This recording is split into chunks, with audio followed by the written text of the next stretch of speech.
Hello beautiful people, welcome back. And before we start, if you are enjoying my podcast and you're enjoying my YouTube channel, please hit the subscribe button, hit the notification button, make sure that you never miss an episode, and give it a subscribe, give it a like, show some love.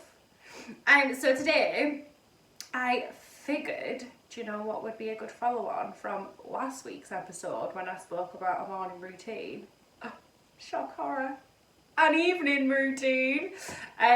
Before we start though, seriously though, right, Bailey knackered my headphones, so obviously if you're on YouTube you will probably see this, but you know, like just your normal iPhone headphones, other phones are available. So he knackered these, so he just decided to start chewing them one day, and thankfully I saved them, and the one in the right literally just has like a dint in it, and I don't know whether you can actually see that no, you can't see that on YouTube. So it's got like a massive dint in it, but they still worked fine, right? And then the other day, I mean, Ashley will say otherwise, but my husband, Ashley, had hold of them. He will say it's my fault because I snatched them out of his hand. But anywho, whoever's fault it was, I took my headphones off him, and you know the seal between the bit that goes in your ear and the stem, it came off, but it was still dangling by the wire, right? So he was going, oh, you've broken them.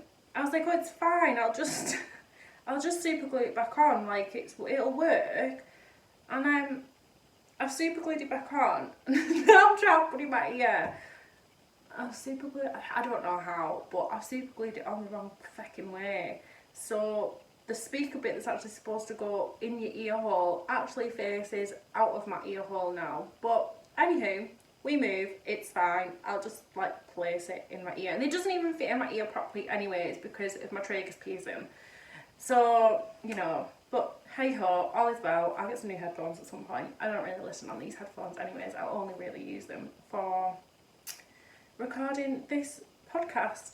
So anywho, moving on swiftly. Happy February. I know it's been February for half a month now. But I hope you're all having an amazing Valentine's Day. I personally do not celebrate it because I just think, I mean, each to their own. If you celebrate it, amazing, have the best day. But I honestly just think it's a marketing scam.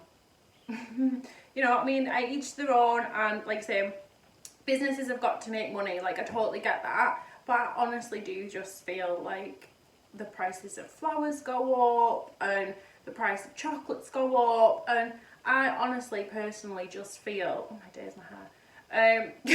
I honestly personally just feel that it's just an excuse for people to just buy shit for each other, which is fine, but why should you have a specific day to buy stuff for a loved one? Surely you should just be showering them with love every day and show them that you love them every day. I don't know. Anyways, oh my days, what is going on with my hair this morning? I'm just going to move this forward, just ignore me. Here we go. So, evening routine. Let's get cracking. An evening routine. So I hope you all took some valuable notes and advice and implemented some actionable steps from last week's episode with the morning routine, and you're all feeling lovely and energetic and positive during the day now. If you're not, that's absolutely fine. This might be the episode that kind of sticks everything together. Because we all know that, and if you don't, where have you been hiding under a rock? We all know that sleep is super, super, super, super important. If you're not getting enough sleep, and all the mums out there, you will know this. But see, sleep is super important. And if you're not getting enough, you are gonna feel the effects. Not just in a tired, exhausted way, but it has such a massive knock-on effect to so many other aspects of life. And like I said, don't just mean because you're tired. When we're tired, we often don't have the mental capacity to fight our egos, and our ego, for anyone that doesn't know this, is the voice in our head that puts us down. It's like, it's meant to protect us, you know, it's meant to protect us. So if someone attacks us, you know, it's kind of fight or flight scenario, but it can also be a bit of a knob and a little bit destructive. So if anything has ever happened to you in life, you know, say you got feedback at school or from a you know, line manager of some sort, and they said, oh, could you just change this on this bit of work you've done? At some point, or at school, you might have like got, it's happened to me recently at uni, I'll hold my hands up, my tutor's a knob, in my perspective. But anyways, your ego flares up and it's like, whoa, don't you tell me I'm wrong. Why am I wrong? How can I be wrong? This is right because I've done it and I know that it's right. Like, and it does, it takes an effect, and you are a bit like, ooh, I don't like this. And that's your ego. That's your ego that plays up. So like, whenever you're in an argument or you're bickering with your husband, which, you know, never happens because he understands that I'm always right. But you know, if you are in an argument with somebody, which I hope doesn't happen that often, your ego gets offended at basically somebody telling you that you're wrong. Yeah. So when you're tired, you don't have the mental capacity to control the ego, and the ego can say other horrible things to ourselves. So, you know, our ego can say things like, oh, you're not good enough, what makes you think you can do this? And, you know, well, what have you been doing all morning? You haven't even put the washing on, or you haven't even put the washing out, or you haven't made food, or, you know, that's your internal monologue that puts you down. And when you're tired and exhausted and sleepy and you're not well rested, you don't have, or you often don't have, the mental capacity to shut those comments down and to fight back. And that's where your mental health can start to take a bit of a turn. And this is, I mean, like, let's say I'm not like a doctor or professional in that aspect, but I would imagine that's why and where a lot of postnatal depression comes from, because new mums are very, very tired and they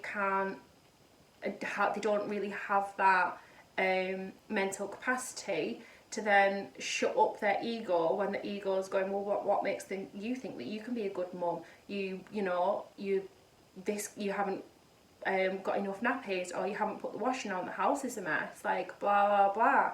And this internal monologue goes on, but because they're so tired, because a newborn's not sleeping properly, they haven't got the mental capacity to counteract it. So this is why sleep is so super important, and it's so effective having an evening routine with a morning routine. Like, it's just like a total double whammy. It's like the dream team. So if you have implemented some of the morning routine things and haven't seen a difference yet, please do implement some of these things that I'm about to share with you from an evening perspective, and just give it time. Yeah, because nothing's going to happen overnight. Nothing changes overnight, unfortunately. You know, there's a thing called the compound effect, and the little things that you do each day will add up over time to make a big change. So let me ask you a question first. Do you go on your phone and then go straight to sleep? I use that term loosely, go straight to sleep. Do you turn off your phone and then go straight to bed? You know, do you use your phone in bed? Do you watch TV in bed? If not, how long before you get into bed do you stop being on your phone? Is it 10 minutes? Is it an hour? Because that makes a massive difference.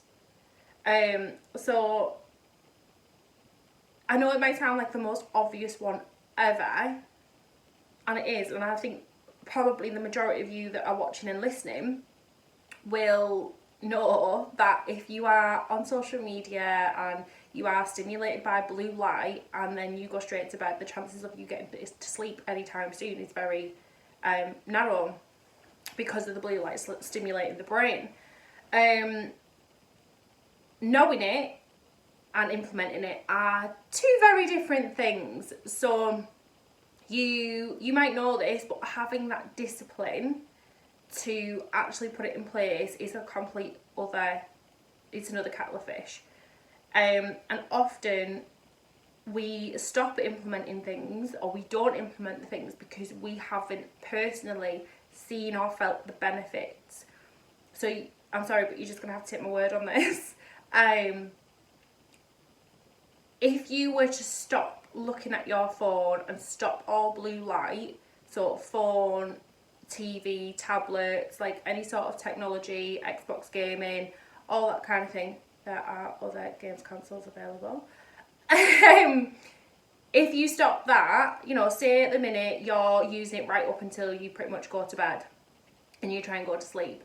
Even if you stop that, you know, 15 minutes before, got used to that, and then went half an hour before, like, make it gradual. Don't just all of a sudden go cold turkey, because the chances are it's not going to stick and you're going to have to persevere with it. Well, actually, you won't persevere with it. The chances are you'll just go, well, this is impossible, I can't do it, so I'm just not going to do it at all. So just make those small changes and, you know, just knock it back by 10 minutes, 15 minutes. Do that for a little while and then do it again and knock it back further until you get about an hour beforehand. That's kind of the optimal, so your brain's got time to shut down. So that's the first thing that I would recommend, which, like I say, the majority of you probably already know, but just don't implement it. So make it your priority this week to implement that, right? So you're probably going, well, if I'm not watching TV, I'm not on my phone, not on my tablet, and I'm not like doing anything with technology an hour before bed, what the hell am I doing with that hour? Like, I might as well just go to bed. You could just go to bed, like, that's absolutely fine. But the best thing is to use that time to, like, cleanse yourself of the day. And I don't mean literally, I mean it's a great tool, don't get me wrong, to have a bath or a shower in that time and literally cleanse yourself off the day. And I do that regularly, not every night, because sometimes I'm just literally so tired. I'm like, nah, I just need to get into bed. But having a bath or a shower in that time really helps. Like, so think back when you were a kid and your mum or dad, your caregiver, would give you a bath and then bed. You know, it would be a bath, a hot drink, and then bed. And although I don't necessarily agree with the hot drink part, because chances are you're probably going to get up in the night for a piss, you are setting yourself up to feel warm and cosy and secure and wind down for the day. You're winding down. That's the whole point of evening, is the evening and the morning routine, is to help your body get in our natural circadian rhythm, which is the thing that basically monitors when we're asleep and when we're awake. That's our natural cycle. So, and everyone has that. So I personally prefer a shower in that hour because I'm quite spiritual. If you're not, that's absolutely fine. The heat still really helps to calm. But I sometimes imagine that the water's washing any negativity from the day. It washes away any stress, just anything from the day, so it's starting a clean slate.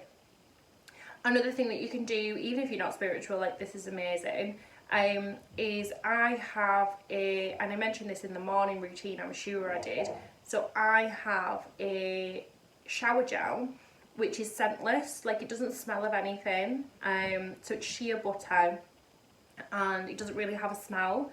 So I put it in one of those, like, scrooshy things that, like, bubbles it up, and I put an essential oil that suits that time of day. So obviously in the morning one I have an oil called Focus, and it's really quite strong and vibrant and energising. And in my evening routine at the minute, I'm using just pure chamomile essential oil. So you could use lavender, you know, there are companies who do calming, like, blends of essential oils. You know, anything, geranium's probably alright as well. Like, you can just Google, you know, calming essential oils, and you can just put a couple of drops in with a scentless, I'm sorry if you can hear that, I think Bailey's got zoomies outside. So yeah, you can just use those with a couple of drops with a scentless shower gel. I literally get it like all up in my grill, like, you know, obviously still like wash my armpits and stuff. But I really focus on getting the most foam on my chest and around my neck, because obviously from this area, I'm really going to inhale I say this area like you're watching me on YouTube. If you listen on the podcast, from like your boobs up, like your chest up, you're really going to get a whiff of the essential oils, so it's really going to help from that sense. Obviously you're physically putting it on your body as well, so it's going to soak into the body and affect you that way, but also because you are then focusing it on pulse points. So the bit that's like at the bottom of your neck between your collarbones, that little dip there, like underneath your voice box, you have them on the back of your neck, you have them on your wrist, you have them on your underarms, like underarms, armpits, whatever. That's the beautician coming out at me there. And so it really helps in all three aspects there. And then the heat of the water pouring over you is really good on those pulse points as well, because the heat is really calming. So those are the first two things you could do. Reduce your screen time before bed and have a shower with a hot shower with some or bath with essential oils in. So something else that I figured out a long time ago, and you know, I actually googled it after I'd done it, because I was noticing like a huge difference in how I was sleeping. So when I used to work at a gym in the beauty area actually, I used to work I worked more than one day a week, but one of my shifts was 9 a.m. till 9 p.m. So it was a 12-hour day. I didn't have any time to go to the gym, and often I would go in that final hour before the gym shut, between 9 p.m. and 10 p.m, and that would be my gym time for that day. That was before I figured out I could go in the morning, and I had the discipline to go in the morning.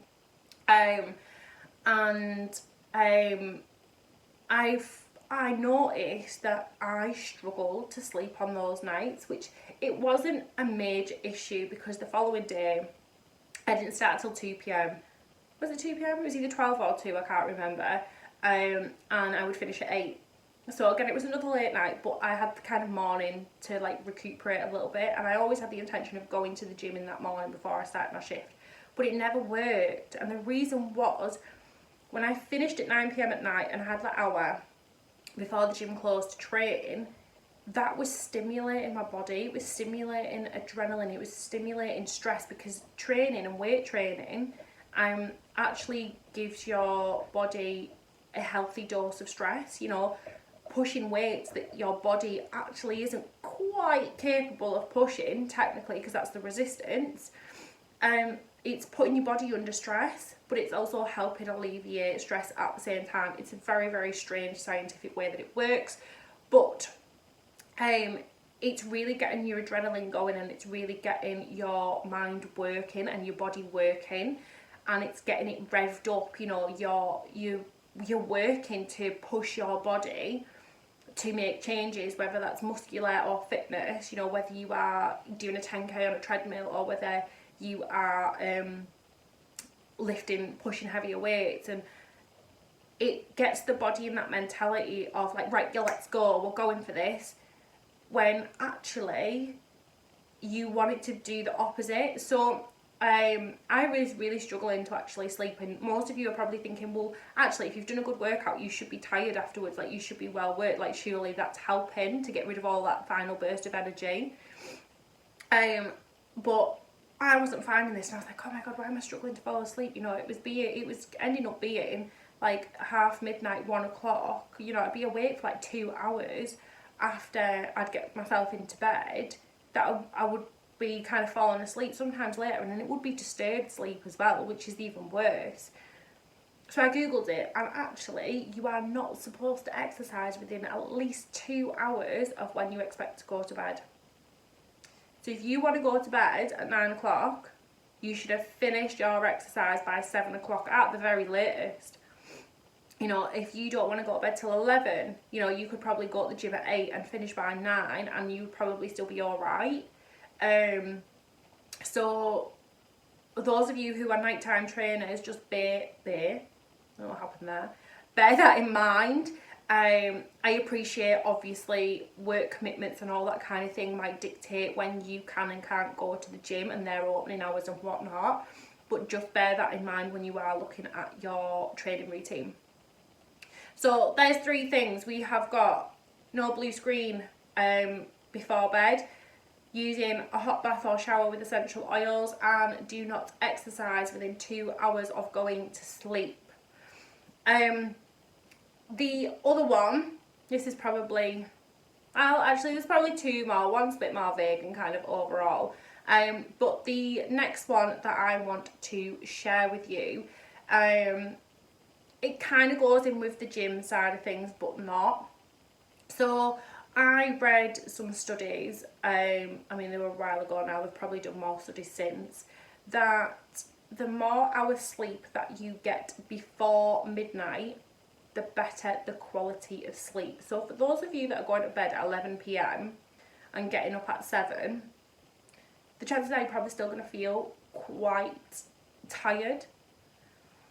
Now, people ask me, how the hell do you wake up at 5 a.m, 6 a.m. every single day, apart from a Saturday? And even then it's only like 7, 8 o'clock. But anyways, how do I do that? I'm in bed by 9, 9:30, 10 at a push. So I'm getting at least 2 hours of sleep before midnight. And when I wake up at 5 o'clock, granted I'm not always like, sprightly and full of energy and want to get out of bed. Sometimes I will lay until 6 and people are still going, that's not a lie-in, Sarah. And I appreciate some people only see 6 o'clock a day. But it makes a huge difference because, before I had this routine of going to bed earlier and getting up earlier, I would be that person that would go to bed at like 11 o'clock at night, and then I would wake up exhausted the next day. Granted, a lot of that would have to do with my anxiety at the time, so I wouldn't actually get to sleep till maybe like 12:30, 1 o'clock, 2 o'clock sometimes, and my sleep would be disrupted. However, as time's gone on, that the time I go to bed has gradually got earlier and earlier. I used to go to bed between 10 and 11, about 10:30 sort of time it would used to be. I would still be tired. Excuse me, don't know where that came from. So I'm finding actually, for me, going to bed between 9 and 10 is like the sweet spot. Like 9:30, 9 is actually the best for me. And some days, I will, like the other day, I was so tired. And I think it was because I woke up at 4:30 and I was actually... Anywho, like I was saying before it completely cut out, I've totally started it now. The other night, I was so tired. Like, it was like 5 o'clock and I thought it was like freaking midnight. And I was in bed and falling asleep at 8 o'clock at night. 8 o'clock, like, what, 7-year-olds? Well, maybe not, I don't know, 6-year-olds, 5-year-olds, whatever, go to bed at 8 o'clock at night. And I was just like, I'm gonna have to go to bed, like, I'm absolutely knackered. So I went to bed, fell asleep, blah, blah, blah, and then Ashley sorted, the dog and the rabbits and whatnot. But I barely didn't even get up to sort them. It's absolutely mad, and I had no idea why I was so tired. I got up at like 4:30ish, 4:45 that morning. Like, I just woke up and I was like, I'm actually quite full of energy today, so I'm just going to get up, because sometimes when you go back to sleep, you then wake up feeling worse. And I was like I literally did so much that day. I did so much. And I think it was the day that I was building out my website, so it was like a lot on the screen as well. So mentally, so when it came to like the evening when I was switching off, my brain was just like, no, complete power off. But yeah, like the days and the evenings where you can go to bed before midnight, like, and get a good amount of hours before midnight, the higher chance you have of waking up feeling refreshed. Not only that, But, you know, a lot of people might, I mean, with this eating routine, it might not be as bad, but a lot of people struggle when they actually go to bed to switch off and get to, like, actually get to sleep. So by going to bed at, you know, 10:30, 11 o'clock, by the time you've got to sleep, it could be, you know, 12:30, 1 a.m. And then you've got to get up at maybe 7:30 to get sorted for work. You know, or kids might wake you up earlier, in which case, like, you're not getting enough hours sleep. The average adult needs between 7 and 9 hours of sleep. And I know mine is about 8.5, depending on the quality of sleep that I have. And that obviously depends on the day that I've had, my evening routine, how well I set that up and stuff. And it also sometimes depends on if the dog's behaving himself, because like last night he woke me up at 3 a.m. and like I felt really bad because part of me was a bit like, oh no, he can wait 2 hours. I was like, he can wait, he can totally hold this, because he's like, you know, 18 months old now. Well, I'm glad I got up, because he woke me up and then I was like, oh, I need a wee now. So I had to get up anyways. But then I took him out and he, like, you know, he desperately needs to go, bless him. So I didn't feel as bad then. But just even waking up that once, like, it just like I just felt a bit this morning. Even though technically I've had like 8.5 hours sleep, so I've had plenty of sleep, but just that one disruption has really made a huge impact. So that's kind of where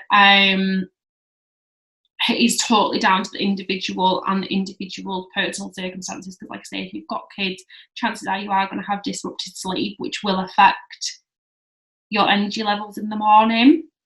But when you combine the two, you might wake up feeling tired, but then as your day gets going, because like I say, last night Bailey woke me up at 3, and like I know waking up once during the night in comparison to several times if you've got young kids, sorry, it's very, very different.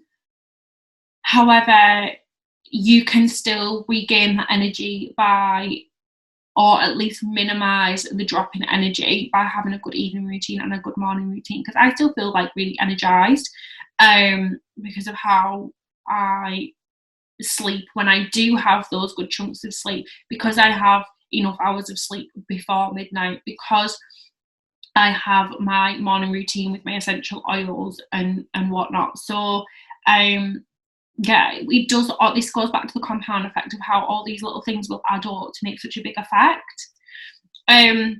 So, and then the final thing that I was going to give you as a tip, which, like I say, it's not really specific to an evening routine, but it does really, really help, is your nutrition. Like, nutrition is so important, so important. And this is why I teach intuitive eating, because it's not restrictive for one, but also it helps you to understand your body. It helps you to build self-awareness in so many different aspects of your life. And I always go back to this, and so many people use this as an analogy, but if you think of a car, if you're putting the wrong fuel in it, it isn't going to work. It's not going to work to its optimum if you put in diesel in a petrol, or vice versa. Like, it's just not going to work. So when you think of us and our human being bodies, like, you know, they're technically a vehicle for us. You know, they're a vehicle for us to go about our day. They're a vehicle for us to provide the services that we provide for other people, whether it's friends, family, business, career, whatever. Our bodies is a vehicle. Our bodies is, that's not grammatically correct. Don't tell my sister. Our bodies are a vehicle for us to go about our day. So if you're not putting the right fuel in it, it is not going to go very far, or not go very far very well anyways. So what we put into our bodies really affects how the internal workings work, essentially. You know, it's about oiling the cogs so everything works smoothly. So this doesn't just come to a point in terms of, you know, I want to lose weight, or I want to tone up, or blah, blah, whatever your fitness goal is. It comes down to, if you are nourishing your body correctly and you have learned to intuitively eat and you can listen to what it needs, you don't need to go, oh, I need a meal plan, I need to eat this so much, I need to eat that so much, and I can't have this and I can't have that.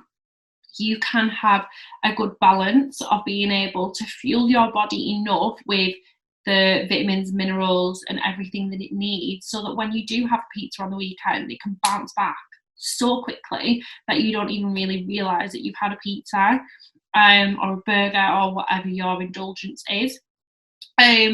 So when that refers to sleep, your body, when you're sleeping, has the what's the word I'm looking for? It goes into like recovery mode. So whilst we're sleeping, your body's still working. It's a constant working organism.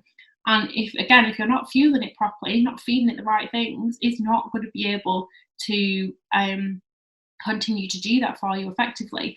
So by getting your nutrition right, you're going to sleep more effectively. You're going to have a higher quality sleep because your body's going to be able to repair itself as you want it to. You know, it's going to be able to function appropriately and recover the body so that the next day you can wake up and go, right, let's go, I'm ready for the day. Whereas if you're fueling it with things that are really not nutritionally valuable all the time, so your diet is based off a slice of toast with butter on in the morning, you might have one of those frigging cereal bars mid-morning. You might then have, you might have a jacket potato with cheese and beans on, which is actually really nice, at lunchtime, and then, you know, have like a huge burger and chips of an evening. Like, that's not like, yeah, that sounds like a great day of eating, like actually content-wise, like yummy, but nutritionally it's really not going to benefit you at all, because there's no colour in there, there's no fruit, there's no veg, like there's not everything that your body needs. So please do bear that in mind. Also, if you are eating too close and drinking too close to bed, like I said before, you're going to have a drink right before bed, have water, but don't have too much, and you'll know what your body can handle. But I know that's exactly why I got up at 3 o'clock last night, also because Bailey, the dog, barked. But I had like nearly half a pint of water before bed nearly. So that's my own fault. I was really thirsty. And that goes back to not drinking enough during the day. So that it's on me. And just, this is what intuitive eating is really good for, is just noticing that those fine tweaks that you can make that will help your body just run so much smoother in all aspects of life, whether it's during the day, whether it's your training, whether it's mentally, whether it's the way you sleep, all that kind of thing. And you just got to take it all into account. I feel like I've given you a lot of information today, so thank you for sticking with me if you have got this far. So just to recap, the 5 things that I've given you today for your evening routine are to turn off all devices and blue light at least an hour before bed, and gradually increase that if you need to start with. You need to not exercise. No, that wasn't the second one. You need to get a hot bath or shower with your essential oils. Not exercise within 2 hours of going to sleep. Get hours of sleep before midnight. And fix your nutrition. Fix your nutrition. All these things will honestly add up, especially if you take note from the morning routine as well, which was from last week's episode. If you have not seen it, go over and have a look at that now. But thank you so much for joining me. Thank you so much for spending this time with me. I appreciate your support. Please hit the like button, subscribe, and hit the notifications so that you don't miss an episode. I'd really appreciate if you have enjoyed it and taken value from this, that you to share it with your friends and family. Take a screenshot, pop it on social media. Thank you so much for your time. I super appreciate it. But if you have any questions, please do find me on social media at Coaching with Sarah B, and I will see you in the next one. Woo!